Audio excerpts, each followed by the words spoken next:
Hi, I am Pratim Ranjan Bose, and you are watching Podcast with Pratim, presented by Iravati Research and Communication Center, or IRCC. In this episode, we will discuss the growing and widening conflict in the Middle East. I have with me Anant Mishra. Anant is a scholar in military strategy and a visiting fellow at the International Center for Policing and Security at the University of South Wales. I understand he will soon be shifting base to UK for earning his degree. Welcome to you, Anand. Thank you so much, sir. Thank you for having me here. Anand, the last time we discussed, so that was roughly 1.5 months ago, So, about Israel and the Middle East conflict. By that time, Israel killed the political chief of Hamas in Iran. He was attending the oath-taking ceremony of the new Iranian Prime Minister, Dr. Pezeshkian. So it was clearly so, an embarrassment to Dr. Pezeshkian, who is considered a reformist. so, And you said, I remember that the Hamas leader who was killed was in favor of a ceasefire. so, They also killed, before that, Israel killed a commander of Hezbollah. They attacked the Iranian embassy in Syria, killing IRGC heads. That is apart from bombing Lebanon. Now, over the last few weeks or last few days, they are going all over, targeting Hamas, Hezbollah, and Houthi in the same intensity. The head of Hezbollah is killed. Before that, pager blasts rocked Gaza. The question is, I'm here to ask you more. What is happening? Iran, Saudi are not reacting as it was popularly expected that they will come out and react, but they are not reacting. Are non-state actors like Hamas, Hezbollah, and Houthi suffering from serious blood loss? Does that mean that Israel is going to win this war and bring peace? Or that the war is just getting bigger and will eventually engulf the entire region? So, what is happening? Over to you. so, thank you so much, sir. Sir, Israel basically has, if I go chronologically, Israel has waged a war against Hamas. And after October 7, we saw uh, Benjamin Netanyahu had set a goal of demilitarizing Hamas in Gaza, ensuring that Hamas basically capitulates and has no longer ability to govern. But in the midst of it, we also saw Hezbollah firing more than 8,000 rockets, missiles, mortars into Israel. Hezbollah has killed a lot of civilians and soldiers and has displaced over 100,000 Israeli citizens in the north. Now, this is a point of contention for Israel. So, with world powers, they've been engaging in a backdoor diplomacy.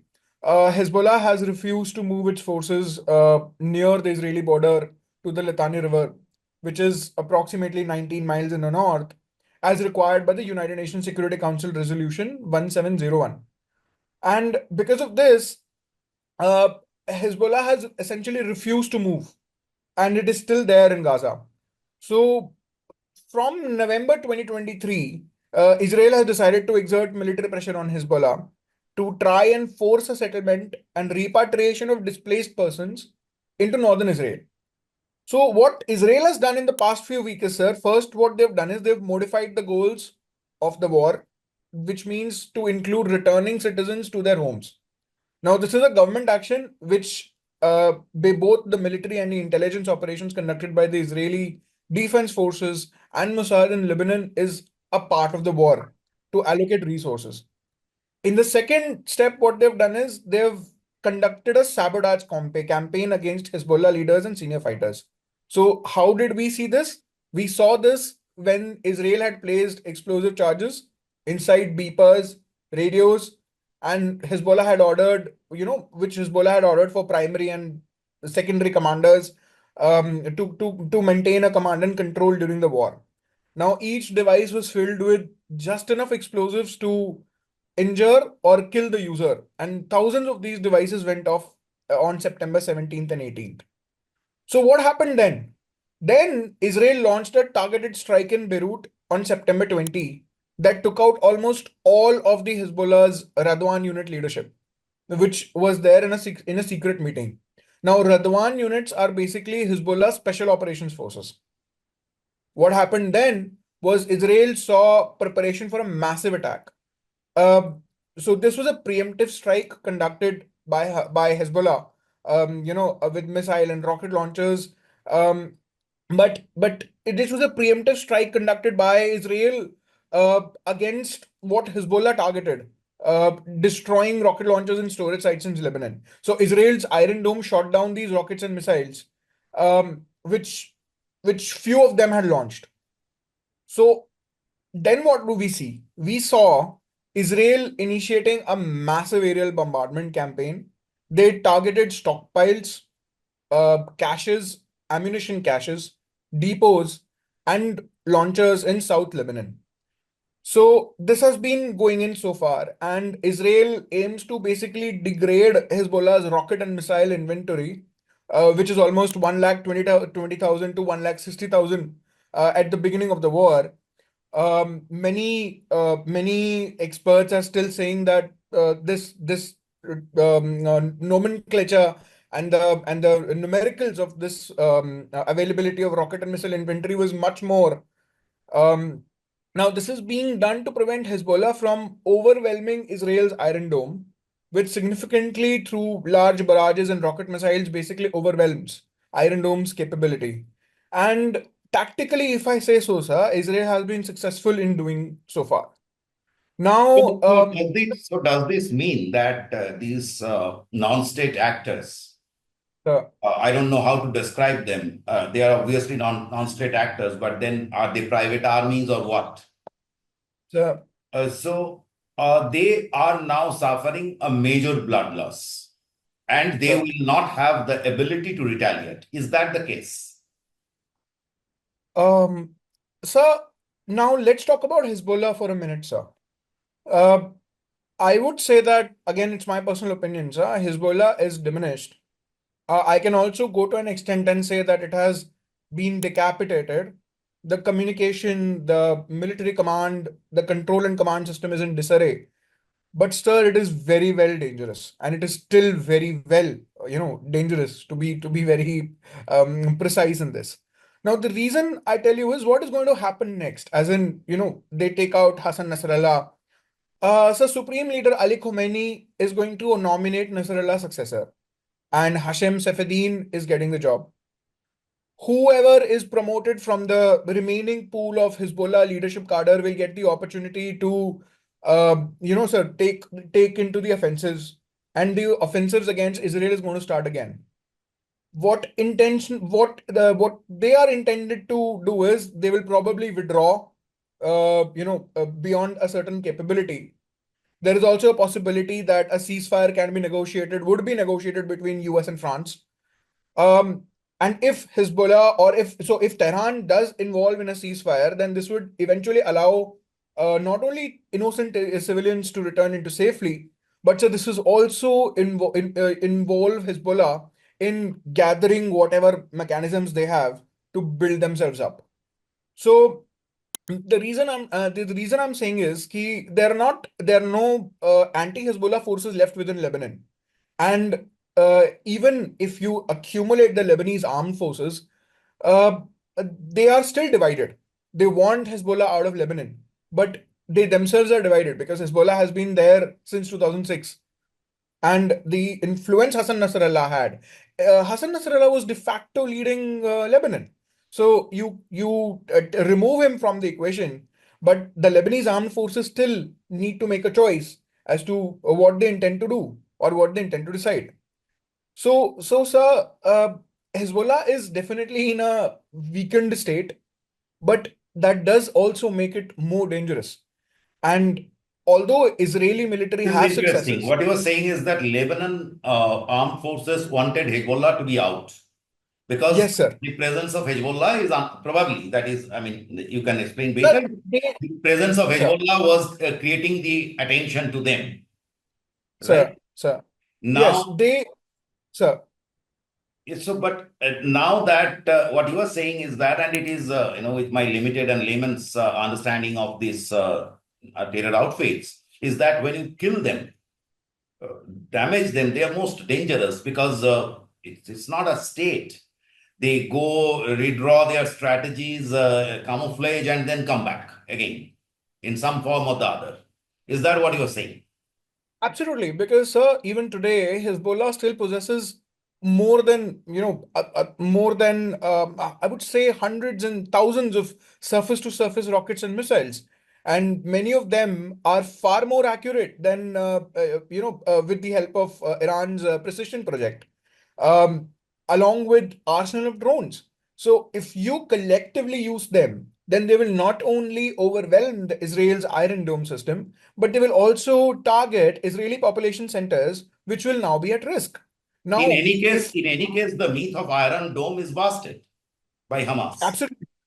absolutely, absolutely. So now the thing is, the winner of the next all-out war between Hezbollah and Israel will be the one who will goes first and goes big, and thus eliminate the ability, the others' ability to conduct a second strike capacity. Right. So, Now here comes a question. Here comes a sir, question: is that is this going to be limited to Hezbollah, Israel kind of stuff? Is it that there are some stories that Sunnis in Syria are celebrating the attack on Hezbollah, right? So is it like that Iran, the Islamic power balance of Shia Sunni, okay? So that is going to be disrupted there, and the Sunnis. It's a regular kind of a. So is that the Sunnis will be happy that Shias are out, okay, and we are going to see a safer Middle East, or or this war can drag others into it, other regions into it. Already we see Syria in the map, sir. right? So it's very interesting Iran, how you yeah. So explain, please. So it's very interesting how you bring Syria into this.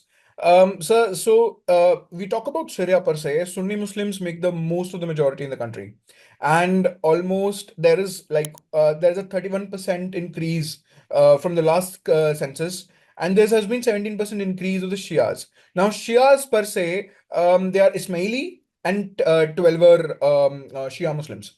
There are certain Sufi orders as well, but the Shias are essentially what have been targeted by the Iranians per se. Now, Syria has been in a civil war since 2011. And since the beginning of 2017, Iran's strategy towards Syria has been more into infiltrating Syrian society and establishing relationship with Syrian businessmen. So, sir, let me give you a brief as to what Iran did in Syria. Now, going back as 2017 to 2018, Iran's involvement in Syria was largely with the approach of military engagement to protect its militia. So what they've done is they went in and they basically redefined the Syrian ecosystem by creating local defense forces, something known as an LDF. Now, what these LDF are doing, LDF is basically, sir, specific brigades which were basically part of the Syrian army, but then they have become local private security companies, like they've become PMCs. So they've formulated a new local defense force by inculcating all private companies. And what they've done is, they've focused recruitment on local militia. So what they've done is they're not only recruiting Shias, but they're also recruiting Sunnis from special clans from the provinces of Aleppo, Raqqa, and Deir ez-Zor. And in addition to this, what they're doing is in Syria, the Shia militia, they've This not is only recruited, this is a clear war economy. this is so they're basically building up their ranks. Now they've built up the ranks in three ways. So they have National Defense Forces, NDF, which is supported by Iran, guided by Iran, and controls, yeah, basically comes from the city of Homs. It has all sects. It has Sunnis, Alawites, Druze, and it has headquarters So roughly in what you all are over. essentially saying is that it's not clearly like it is not as if that if killing Hezbollah will make Sunnis very happy. No, because no, they no, will also be hard in the no, process. no, absolutely, sir. Because you not only have local defense forces, you've got Syrian Shia militia as well. So, and more importantly, sir, you've got foreign militia. So, anyone fighting in Syria, Iran will pay them almost $450 to $700 a month, and that amount is huge. So, currently, what is doing is for Nublu and Zahra Brigade, which is basically funded by the IRGC, they give comparatively less. Let's say, sir, $100 or $200 a month, but IRGC has a budget for or The question comes here. The question, I just want a little more. Sorry for cutting down, sir, sir, but sir, not at all. yeah, but will this war expand? And if, I mean, so far it has been pretty long. It has been more than a year that Israel is doing this. So, Sir, sir. or around a year. When did it start? In 2000, basically, sir, 2011, say Iran has been no, more this involved. Israel Hamas. Yeah, October 7, sir, 2000, October 7 last year, So sir. we are just 1 year, right? 1 year almost. Yeah, yeah, sir. We are almost Right. entering into. Right. And the initial thought that Israel will go and in a quick sweeping move will clear things, and that didn't work. So there is Sir, economic pressure on everyone, and there sir, should be economic pressure on this on Iran, and since Iran is a major financier, right? sir, sir, So that is the question, and the question are two. Number one, I asked you that whether this war can expand in geography. sir, sir, sir, If so, by how? Whether that is the states will join. So far, there sir, is no indication of that. Or sir, whether all these militia groups will come together, kind sir. of stuff, and make the whole area a battlefield. Sir, Second, yes, sir. second is how long can Iran and all the participants, including Israel, can suffer this economic drain? Serious economic drain. Well, I understand Israel is getting a lot of money from USA, but I don't think it is the entire war is being financed by USA. So they are bleeding also. Sir, to be very honest, will this pan out? The all factors that I put into one equation points towards uh, a rift in the Middle East. So this is, I would say, if goes uncontrolled, it could result in a regional conflict. But sir, it depends largely on Hezbollah.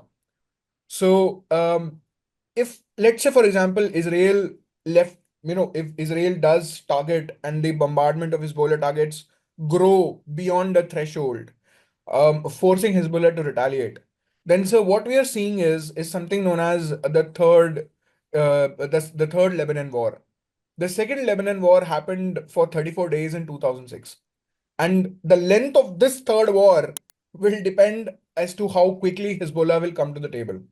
So the question is, sir, will the regional ecosystem or the regional rivalries come into play where we see war engulfing in the Middle East? That depends upon what will, if there is a third Lebanon war, Iran do next. So will it push for a quick end to preserve Hezbollah? Or it does not want to lose its largest proxy in the region. So it unites roughly anyone and everyone who is willing to fight against the IDF, and then Hezbollah play a retaliatory role against Israel by striking deep inside Israel, and then Israel elevates its offensive capability by striking Iran's nuclear sites. No, this is how it will retaliate. The moment you strike Iran's nuclear sites, then the problem is that the whole volatility is going to elevate and become into a regional conflict. The moment you strike, Israel Sir, strikes Iran, sir, it becomes already from an Israel Hamas war. It started as Israel Hamas war and was restricted between Israel and Gaza Strip. exactly, sir. From there, it expanded to Lebanon, Syria, and the this whatever kind of attack inside Iran. right? Yes, sir. Ismail Haniyeh, targeting Ismail Haniyeh. Right. But that was Sir, not a kind of a direct attack. It was, and sir, Iran did, sorry, Israel didn't claim the, didn't take the for that, credit for sir. that also officially. Everyone Yes, sir. knows who killed, but Israel didn't say that we killed. Yes, So, sir. so the moment there is any attack from Israel or whosoever, I mean, on any state, it is going to be an war, full scale war, and Yes, sir. from which the Russia cannot escape. Russia has to support. Russia, China, everyone has to get involved into this.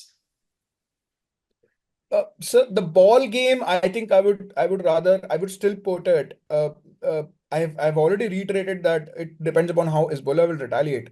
But the point is, sir, this sort of retaliation or this sort of, I would say, excessive maneuvers or the offensives that Israel has taken against Hezbollah, all of this point towards a ground invasion in southern Lebanon. Um, so what if this is You are expecting Israel to go for a ground invasion. ground invasion. This is what it looks like, sir. Because when you target Hezbollah's leadership, you target weapon sites, you target launch sites. This all points towards a preparatory, I would say, preparing the groundwork for a ground invasion, sir. So this would involve, and what does a ground invasion involve, sir? Armored units, artillery, infantry, special forces actually getting into the area. Let's boots on the ground, sir, conducting raids and targeting Hezbollah's position. So this is going to be the tip of the iceberg, sir. This is going to be the tipping point. If Israel does enter into Lebanon and puts its boots on the ground, sir, then the ground is invasion is going to be inviting roughly, sir, not only an escalation from Hezbollah, but definitely an escalation, an involvement from roughly all active, I would say, proxy elements Iran has to consolidate and deter the IDF on Right. not making progress and or not holding South Lebanon. Right. And this would not stop until and unless either IDF withdraws or Hezbollah voluntarily withdraws north of the river, and Israel is able to accomplish its mission. Um, sir, to a point where Just a quick it question. Are you saying that this Israeli attack has crossed the threshold where yes, Hezbollah will come and sign the ceasefire on the dotted lines of ceasefire? Do you expect that? sir, is what I can say, sir, Israel definitely has crossed the threshold. This is all of this points towards a preparatory, I would say a preparation for a ground assault.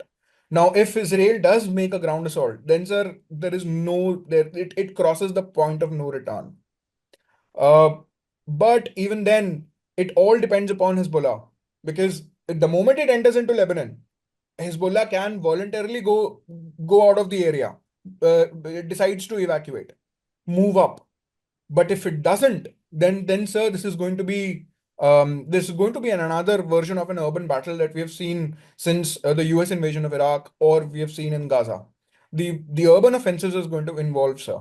And this is going to be very catastrophic for both Israeli soldiers as well as for local civilians. And the loss of life is going to increase. Last question, not exactly Sir, military strategy, sir, slightly diplomatic. How US is perceived in the area? On the one hand, it seemed that the US was pushing Israel to go for a sir, ceasefire, sir, but when that was going on, when the ceasefire was, talks were on, Israel went and killed Haniyeh.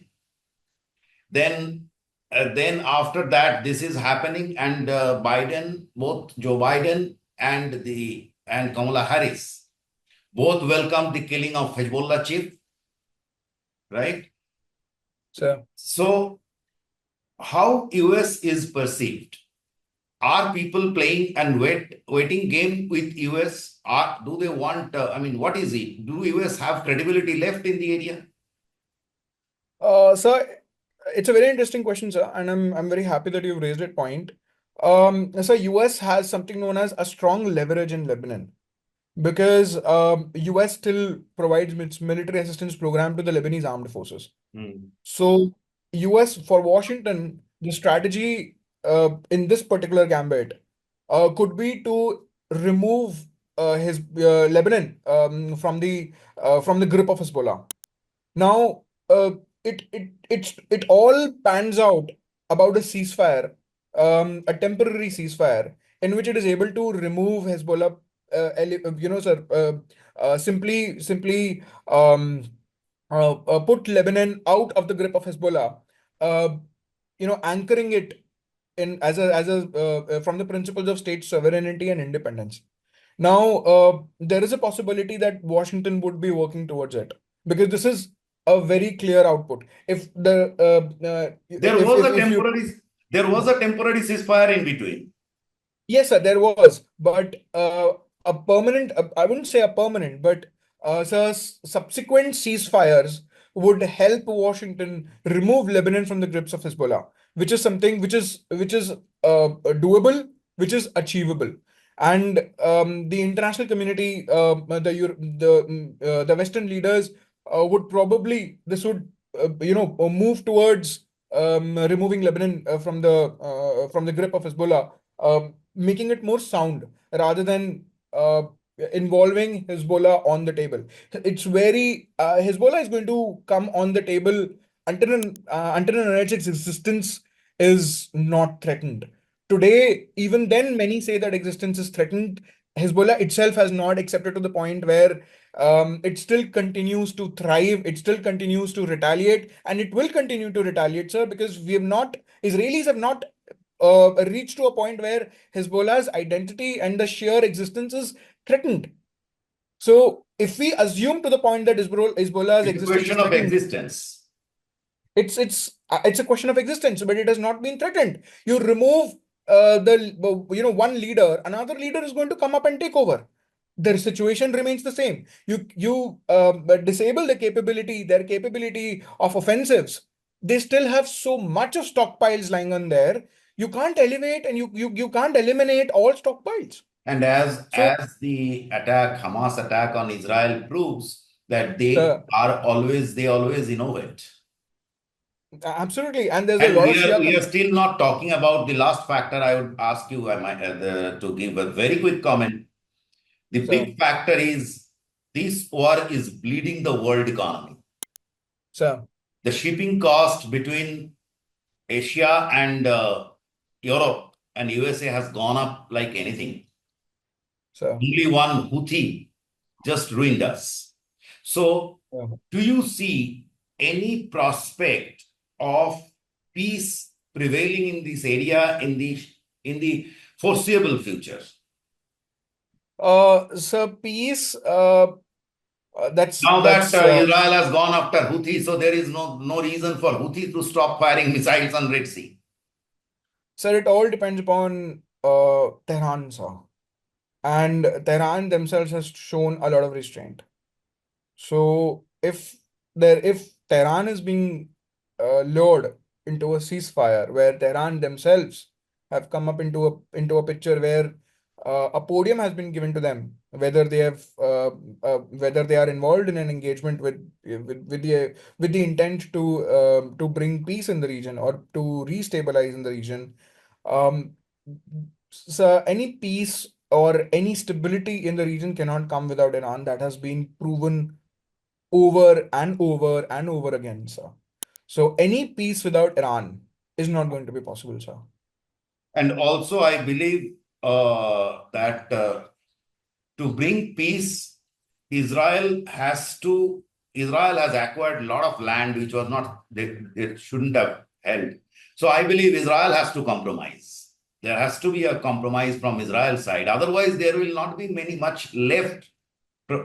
Otherwise, the other side has to accept ceasefire as a humiliation So, that they so have no and right to fight, and which is good in theory, but I don't know whether it is possible. it It doesn't work depends with on ideologies. absolutely. Ceasefire cannot happen without Israel stopping airstrikes and targeting assassinations of key political military leaders, sir. You can't have ceasefire, and you can't have peace negotiations happening at the same time when one country is engaging into an act of, I would say, taking out senior political military leadership, We are irrespective. It's forgetting the huge death toll of civilians. absolutely, sir. That is something which also needs to be taken into account. Yes, sir. So the cost of war, both in terms of human lives, both in terms of the intensity of war, is going to increase, sir. How many There's are no doubt. already killed? I think 35,000 or so, right? Much more than that, sir. The list is higher than that, sir. And how was the civilian death toll in last few days of this whole action? Sir, it's been massive. I mean, if you I mean, there are all sorts of I would say uh, tolls going on, and if you look at uh, the civilian casualties alone in Israel-Hamas war, 30,034. I mean, 27,681 civilian deaths. As per one agency who's been monitoring Israel-Hamas war since I would say since October 7th. In addition to this, sir, 1 lakh, I mean, I would say 1,900,000 Palestinians have been displaced within Gaza. Over 135,000 Israelis have been evacuated. And if you look at if you compare, almost 2,100 to 2,300 Palestinians had died in 2014 Gaza war. If you look at 2021 Israel-Palestine crisis, 285 Palestinian and 17 Israelis were killed. So if you look at cumulatively, I mean, 42,000 plus Palestinians and 1,600 plus Israelis have been killed in the in the Israel-Hamas war so far, and it's the death toll is massive, sir. And And I mean, I don't know, but to me it seems that that the world is testing the patience of the region for too long. Absolutely, sir. And this is, but sir, again, it all lies on Israel, sir. If it does go for a ground offensive, things will escalate very quickly. Thank you very much, Anant. Thanks for coming, and I hope in future we will connect with you. We wish you all the best on your studies, and hope we will connect again from there. Thank you. Absolutely, absolutely, sir. Thank you for having me, sir. Thank you for having me.